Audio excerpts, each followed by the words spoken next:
Bonjour à tous et bienvenue sur Mac Forever. Alors aujourd'hui on vous présente l'iPad mini 4 qu'on vient de recevoir à la rédac.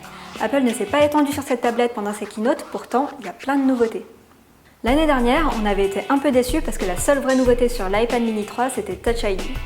Cette année c'est tout le contraire, Apple a vraiment amélioré sa tablette et si on y regarde de plus près, les specs de l'iPad mini 4 ont été alignés sur celles de l'iPad Air 2. D'ailleurs Tim, ces nouveautés on n'aurait pas pu les avoir directement l'année dernière plutôt que de nous sortir un faux iPad mini 3 là? Au niveau de la résolution, rien n'a changé. Par contre, comme sur l'iPad Air 2, l'écran est maintenant laminé et bénéficie d'un traitement anti-reflet qui fonctionne d'ailleurs très bien. Toujours comme sur l'iPad Air 2, le bouton latéral a été supprimé et le double micro déplacé vers la caméra iSight. Et si on y regarde de plus près, les trous des haut-parleurs ne forment maintenant plus qu'une ligne. Malheureusement, l'iPad mini 4 ne bénéficie pas de la nouvelle caméra FaceTime de l'iPhone 6S.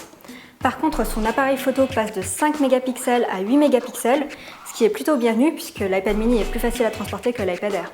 L'iPad mini 4 est un peu plus léger, mais en main ça se ressent à peine. Du côté des dimensions, c'est pareil, on voit pas bien les différences, mais il est bien un peu moins épais et un peu plus long.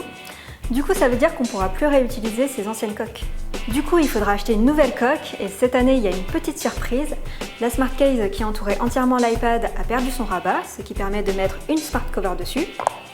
Mais du coup, si vous voulez les deux, ça vous coûtera quand même 35 € de plus. En regardant cet iPad mini 4, on a l'impression de voir un mini iPad Air 2.